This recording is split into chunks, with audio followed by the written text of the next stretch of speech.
Perhaps the number one most important thing consumers are looking for when buying a new bike is how it looks hanging up on the wall in their garage. That can't be right. This is the Ventum NS1.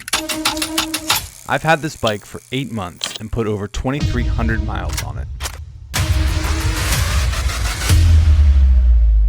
My feelings towards this bike haven't changed since I first got in the saddle.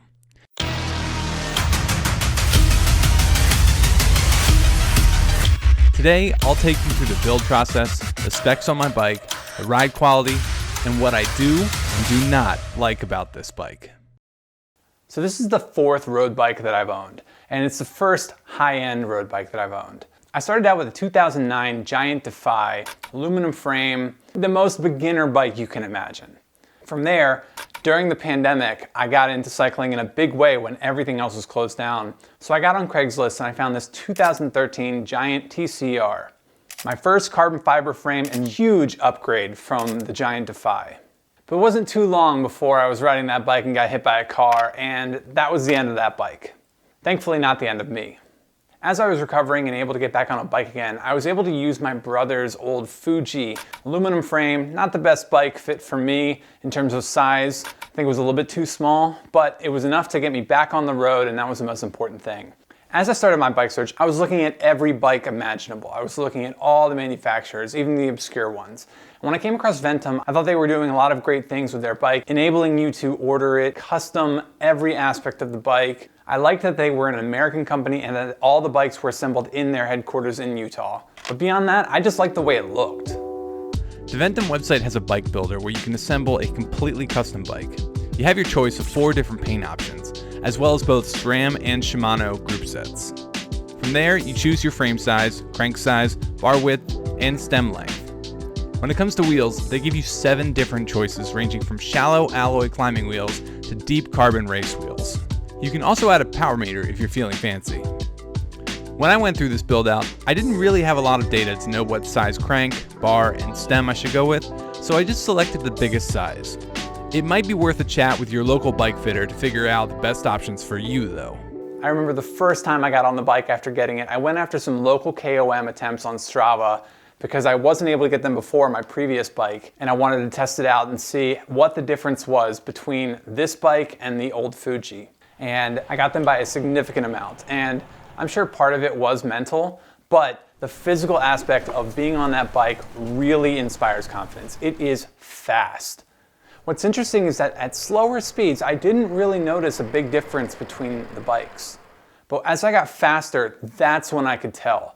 As you got up into 25, 30 miles an hour on straightaways, that's when I could really tell the bike was aerodynamic and slick as hell. The other big difference I noticed in this bike on the first couple of rides was that I felt all of my energy, all of the propulsion that my legs were generating were going into moving the bike forward, as if nothing else mattered. No aerodynamic drag, no road resistance, nothing. It was just all power transferred into the road. This bike is stiff, lightweight, and climbs like a beast.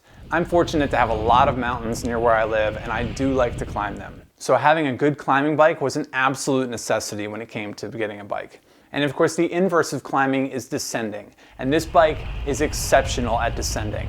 Like I said before, I noticed the aerodynamic gains the faster I went. And if you're gonna hit speeds of 50 plus miles an hour on descents, you want to be confident that your bike can handle it. And I can honestly say that this bike inspires all the confidence that I need when I'm flying down a descent. It's sturdy, it's stable, and it feels rock solid when I'm tucked into it. So to wrap this all up, here are my likes and dislikes about the bike.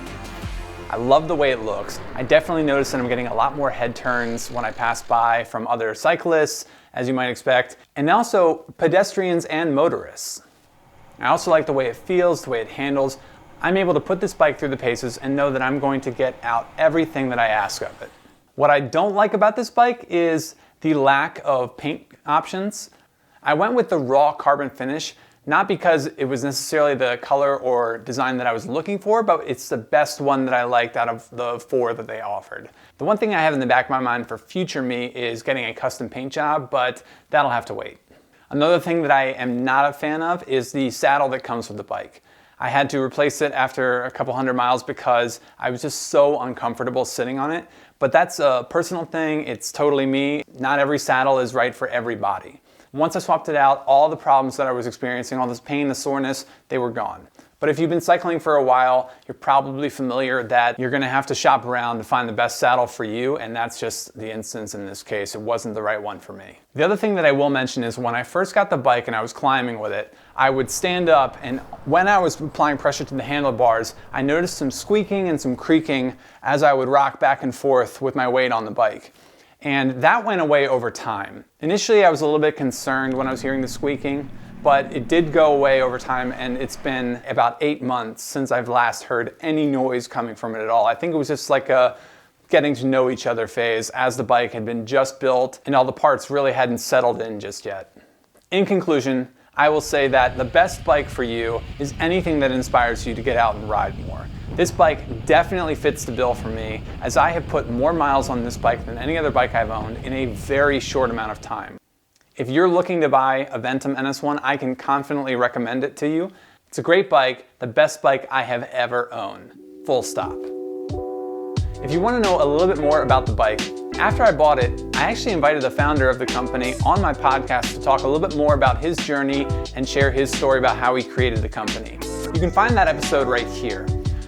In addition to that, I also had this fun little spin-off concept where we both got on bikes afterwards and we had a max watts competition in addition to some normal questions, and that can be found here. So I highly recommend checking those out for a more detailed view of the company. In no way is this sponsored content, I'm just a fan of the brand. That's it for me, thanks for tuning in. If you have any more questions about this, feel free to ask them in the comments. I will be happy to answer, and stay tuned, I've got more cycling videos coming up.